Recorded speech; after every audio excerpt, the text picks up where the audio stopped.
بسم اللہ الرحمن الرحیم. السلام علیکم اسٹوڈنٹس. آج ہم لوگ اپنا لیسن نمبر 4 اسٹڈی کرتے ہیں. اینتھروپولوجیکل تھیوریز ہم لوگ پڑھ رہے ہیں. کچھ تھیوریز ہم لوگوں نے پچھلے لیسن میں پڑھی تھیں. آج باقی کی تھیوریز ہم لوگ پڑھیں گے. اچھا، سب سے پہلے جو ہماری تھیوری ہے وہ ہے فرینچ اسٹرکچرلزم. فرینچ اسٹرکچرلزم جو تھی نا، یہ ان کا مین فوکس تھا کہ ہمارے جو دماغ کے اندر جو اسٹرکچرز ہوتے ہیں، جو مینٹل اسٹرکچرز ہوتے ہیں نا، ان کی وجہ سے ہم لوگ سوسائٹی میں بیہیو کرتے ہیں.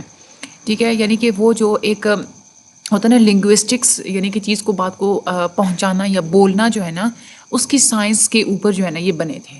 ٹھیک ہے، اسٹرکچرلزم یہی کہتی ہے کہ جو ہماری جو کوگنیشن ہوتی ہے، ہماری جو سوچ بچار ہوتی ہے، یا ہمیں جو وہ سوچنے سمجھنے کی جو صلاحیتیں ہمیں ملی ہوئی ہوتی ہیں نا، وہ ہی رسپانسبل ہوتی ہیں ہماری کلچر کی. اسٹرکچرلزم کا جو فوکس تھا وہ ان پرنسپلس تھا، ایسے پرنسپلس کے اوپر وہ فوکس کرتے تھے جو وہ کہتے ہیں کہ ہمارا جو بیہیویئر جنریٹ ہوتا ہے نا، یہ ہم لوگ خود نہیں جنریٹ کرتے، بلکہ یہ ہمارا ایک انکانشیس لیول پہ، یعنی کہ ایک نا آگہی کا جو ایک لیول ہوتا ہے نا، یعنی کہ ایک ایج ہوتی ہے انسان کی جب اس کو جو ہے نا سمجھ بوجھ نہیں ہوتی، تو اس ایج کے جو ہمارے جو ہے نا ذہن پہ جو اثرات پڑتے ہیں نا، ہمارے تھرو آؤٹ دا لائف ہم لوگ جو کچھ بیہیو کرتے ہیں، ہم ان اثرات کی بیسس پہ کرتے ہیں. اور وہ ایسے اثرات ہوتے ہیں جن کو ہم لوگ جو ہے نا امپیریکل بیسس پہ ہم لوگ اس کو آبزرو کر سکتے ہیں. اور فرینچ اسٹرکچرلزم فوکس کرتی ہے ریپیٹیو اسٹرکچرس کو، یعنی کہ ایسی چیزیں جو ہماری زندگی میں بار بار ہوتی ہیں ان پہ یہ فوکس کرتے ہیں. یہ ریزنس نہیں ڈھونڈتے کہ کلچر کیوں چینج ہوا، ویریشن کہاں سے آئی، بلکہ یہ جو چیز جو چینج ہوتی ہے نا، کتنی بار چینج ہوئی ہے، یہ اس پہ زیادہ فوکس کرتے ہیں. ٹھیک ہے، اس کے بعد جو کلچر میں جو مختلف قسم کی جو تبدیلیاں آتی ہیں ان کو وہ ایکسپلین کرتے ہیں کہ یہ جو تبدیلیاں ہیں یہ ہمارے انوائرمنٹل فیکٹرز کی وجہ سے آئی ہیں یا ہسٹوریکل انفلوئنسز کی وجہ سے آتی ہیں. کہ ہماری جو مطلب جیسے میں نے آپ لوگوں کو بچپن کی اگزامپل دی ہے نا، کہ ہم چائلڈہڈ میں ہمارے دماغ پہ ایسے انفلوئنسز ہوتے ہیں، ایسے اثرات ہوتے ہیں کہ تھرو آؤٹ دا لائف ہم لوگ ان کی بیسس پہ جو ہے وہ بیہیو کرتے ہیں. تو اسٹرکچرلزم پہ بہت زیادہ تنقید بھی کی گئی تھی، کیونکہ یہ ایک ایسی تھیوری تھی جس کو آپ لوگ امپیریکل ایویڈنس سے بالکل بھی ویریفائی نہیں کر سکتے. یہ ٹوٹلی بہت ہی کچھ زیادہ تھیوریٹیکل تھی. ٹھیک ہے، اس کے بعد اگلی جو تھیوری تھی وہ آگے تھی ہمارے پاس ایتھنو سائنس کی. ایتھنو سائنس ڈسکرائب کرتی ہے کلچر کو، کہ جتنے بھی لوگ ہوتے ہیں نا اس کلچر کے اندر، ان کی ڈفرینٹ کیٹیگریز کو اسٹڈی کرتی ہے. ایمک اپروچ ہوتا ہے کہ جو کلچر کے اندر جتنے بھی لوگ رہ رہے ہوتے ہیں نا، ان کی اسٹڈی کر کے اور ان کے مطابق پھر ریزلٹس بنائے جاتے ہیں. ٹھیک ہے، لیکن جو ایٹک اپروچ ہوتی ہے وہ یہ ہوتی ہے کہ جو ایتھنوگرافرز ہوتے ہیں نا، وہ کلچر کو ایک دفعہ اسٹڈی کر لیتے ہیں تو وہ پھر اپنا پوائنٹ آف ویو دیتے ہیں. تو یہی فرق ہوتا ہے کہ جو ایمک اپروچ ہوتی ہے اس میں اپنا پوائنٹ آف ویو نہیں دیتے، وہاں پہ لوگوں کا پوائنٹ آف ویو جو ہوتا ہے نا، اس کی بیسس پہ آپ کلچر کو ڈسکرائب کرتے ہیں. تو ایتھنو سائنس میں ایمک اپروچ ہوتی ہے رادر دین ایٹک اپروچ، کے ایتھنوگرافرز جو ہوتے ہیں جو کلچر کو اسٹڈی کرتے ہیں، ان کی بات پہ آپ لوگ بلیو کر کے تو کلچر کو جو ہے وہ ڈسکرائب کریں. یہ جو تھیوری ہے یہ اصل میں اس کا مین فوکس یہی ہے کہ جب ہم لوگ لوگوں کو اسٹڈی کریں گے تو اس سے کیا ہوگا کہ ہمارا جو تعصب ہوتا ہے نا، بہت سارے ایسے لوگ ہوتے ہیں نا ایتھنوگرافرز ہوتے ہیں کہ جو تعصب والی جو ہے وہ چیزیں لکھ دیتے ہیں، اپنے انٹرسٹ کے مطابق لکھنا شروع کر دیتے ہیں. تو ایتھنو سائنس کا یہ ایک فائدہ ہے کہ اس تھیوری کی وجہ سے تعصب جو ہے نا وہ کم ہو جاتا ہے. اور ایتھنوگرافی کی جو ڈسکرپشنز جو بناتے ہیں، یعنی کہ ایتھنوگرافرز جو ہوتے ہیں جب وہ کلچر کو کسی بھی اسپیسیفک کلچر کو اسٹڈی کر لیتے ہیں تو وہ جو بھی ریزلٹس بناتے ہیں ان کو زیادہ فوکس کر دیتی ہے، جو ان کے اندر جتنے بھی پرنسپلز ہوتے ہیں یا کوئی بھی بات جو ہوئی ہے اس کا پس منظر کیا ہے، تو وہ سارا کچھ جو ہے نا وہ انڈرسٹینڈ کرتی ہے ایمک اپروچز کی وجہ سے. یہ بہت زیادہ ایکوریٹ کر دیتی ہے ایتھنوگرافک کی جو ڈسکرپشنز ہوتی ہیں ان کو. لیکن یہ جو میتھڈالوجی ہوتی ہے، کیونکہ آپ لوگوں کو جیسے پتہ ہے کہ یہ لوگوں کے پاس جا کے ان کا پوائنٹ آف ویو لینا 1-to-1 بیسس پہ ہوتا ہے، تو یہ بہت زیادہ جو ہے نا وہ ٹائم کنزیومنگ میتھڈالوجی ہے. ایتھنو سائنس جو ہے نا یہ اصل میں بالکل ایک لمیٹڈ ہو جاتی ہے کہ یہ کسی بھی کلچر کے چھوٹے چھوٹے سیگمنٹس کو صرف ڈسکرائب کر سکتی ہے. یعنی کیونکہ ٹائم اس میں بہت زیادہ لگتا ہے نا، تو آپ پورے کا پورا کلچر اس میں نہیں آپ اس میں بتا سکتے. اس لیے ایتھنو سائنس کو اگر آپ لوگ یوز کرتے ہیں تو کسی بھی جو بھی آپ لوگوں نے ڈیٹا کلیکٹ کیا ہے کسی بھی کلچر کے متعلق، تو اس کو آپ پھر جو ایتھنو سائنٹسٹ ہوتے ہیں وہ کسی دوسرے کلچر کے ساتھ اس کا کمپیریزن نہیں کر سکتے. ٹھیک ہے نا، یعنی کہ نیٹو کلچر کو جو کلچر اسٹڈی کیا ہے اس کو کمپیئر نہیں کر سکتے اس کو کسی دوسرے کلچر کے ساتھ، کیونکہ اس کے اندر کوئی ایسی چیزیں نہیں وہ موجود ہوتی کہ جس کے بیسس پہ آپ لوگ جو ہے نا وہ کمپیریزن فائنڈ آؤٹ کر سکیں. یہ اس پریکٹیکل تھیوری نہیں تھی، یہ بہت زیادہ امپریکٹیکل تھیوری تھی. لیکن اس تھیوری کی وجہ سے جو ہے نا ایک جو کلچر ریلیٹیویٹی ہوتی ہے نا کلچر کی، یعنی کہ کلچر کے جو ڈفرینٹ جو اسپیکٹس ہوتے ہیں وہ پیچھے کہیں جا کے بیک گراؤنڈ میں کہیں ایک دوسرے کے ساتھ جڑے ہوئے ہوتے ہیں. تو یہ تھیوری نا ان جڑے ہوئے اسپیکٹس پہ بھی جو ہے نا وہ روشنی ڈالتی ہے، اور یہ جو پرنسپل ہے یہ بہت زیادہ یوزفل ثابت ہوا ہے دوسری تھیوریز کو بنانے میں. ایتھنو سائنس کو بہت زیادہ یوز کیا گیا تھا دوسری تھیوریز بنانے میں. اس کے بعد کلچرل میٹیریلزم ہوتی ہے.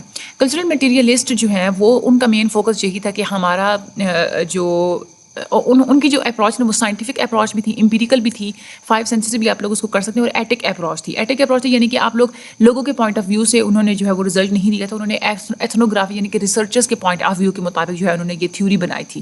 ٹھیک ہے، انہوں نے جو نیٹو انفارمنٹ ہوتے ہیں یعنی کہ جو رہائشی ہوتے ہیں کسی بھی کلچر کے، اس کے ویو پوائنٹس کے اوپر یہ ریلائی نہیں کرتا.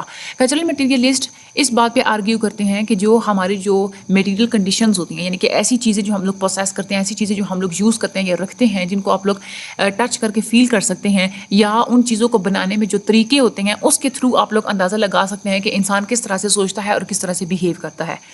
تو یہ جو جتنی بھی ہماری جو میٹیریل چیزیں ہم لوگ بناتے ہیں، یہ ہم لوگ کیوں بناتے ہیں؟ تاکہ ہماری اپنی جو بیسک نیڈز ہوتی ہیں ہم لوگ اس کو پورا کر سکیں.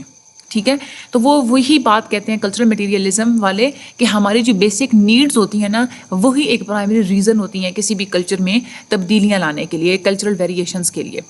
بہت سارے جو کلچرل مٹیریلسٹ ہیں وہ جو بہت سارے ایسے کلچرل مٹیریلس کیا کہتے ہیں کہ جو کلچرل مٹیریلسٹ ہے نا انہوں نے مین فوکس کس چیز پہ کیا تھا؟ میٹیریل تھنگس پہ کیا تھا. ٹھیک ہے، تو جو امپورٹنس ہوتی ہے نا پولیٹیکل ایکٹیویٹیز کی ہو گئی، یا ڈفرینٹ قسم کی جو نظریات ہوتے ہیں کسی بھی کنٹری کے، یا جو مختلف قسم کے آئیڈیاز ہوتے ہیں جو کلچر میں چینج لا سکتے ہیں، ان کی امپورٹنس کو بالکل اگنور کر دیا تھا میٹیریلزم نے. وہ کہتے ہیں کہ جو پولیٹیکل ایکٹیویٹیز اور آئیڈیالوجیز ہوتی ہیں اور جو آئیڈیاز ہوتے ہیں ان کی سیکنڈری امپورٹنس ہے. ہاں، ان کی وجہ سے ہمارا جو چینج ہوتا ہے وہ تیز یا زیادہ یا رک تو سکتا ہے، لیکن ان کی وجہ سے چینج نہیں آتا. یہ کلچرل میٹیریلزم نے کہا تھا. اس کے بعد پوسٹ ماڈرنزم آ گئی تھی. پوسٹ ماڈرنزم نے کیا کہا تھا؟ پوسٹ ماڈرنزم نے نا مکمل طور پہ کہہ دیا تھا کہ جو اینتھروپولوجی ہے اس کے اندر ایسی ٹینڈنسی نہیں ہے کہ وہ کوئی تھیوری بنا سکے. ٹھیک ہے، وہ کہتے ہیں کہ اینتھروپولوجی جو ہے وہ جو ہے نا انسانوں کے بیہیویئر کے بارے میں کوئی بڑی تھیوری بنا ہی نہیں سکتے، بلکہ پوسٹ ماڈرنزم یہ کہتی ہے کہ ہر جو بھی کلچر ہوتا ہے نا وہ یونیک ہوتا ہے.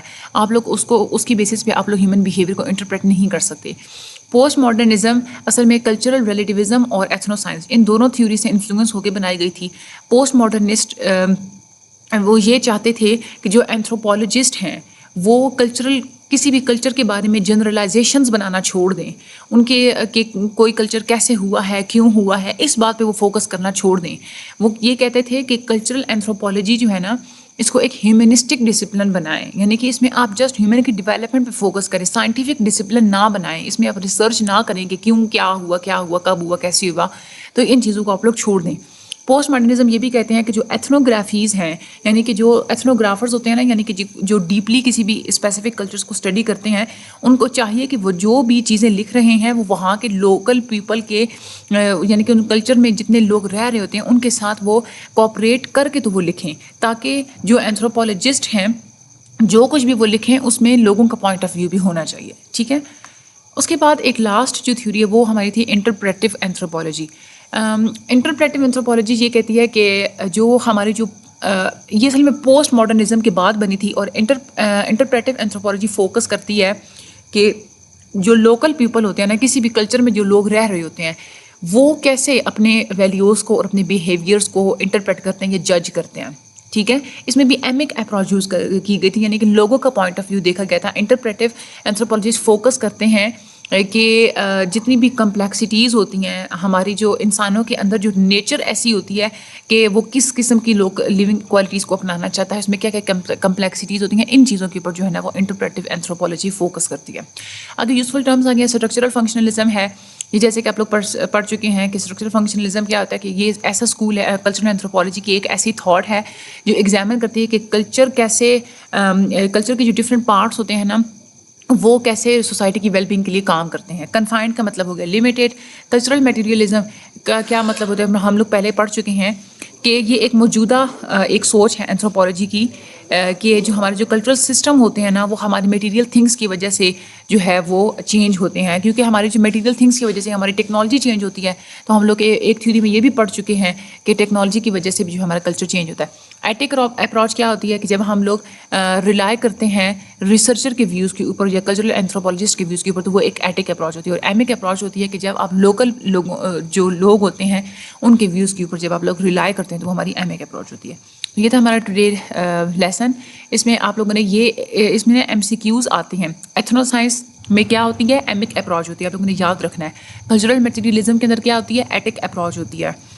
اس کے علاوہ انٹرپریٹیو اینتھروپولوجی کے اندر بھی کیا ہوتی ہے؟ ایمک اپروچ ہوتی ہے. تو یہ آپ لوگوں کے کوئز میں آتے ہیں، ایم سی کیوز میں آپ لوگوں کے یہ آتے ہیں، ٹھیک ہے.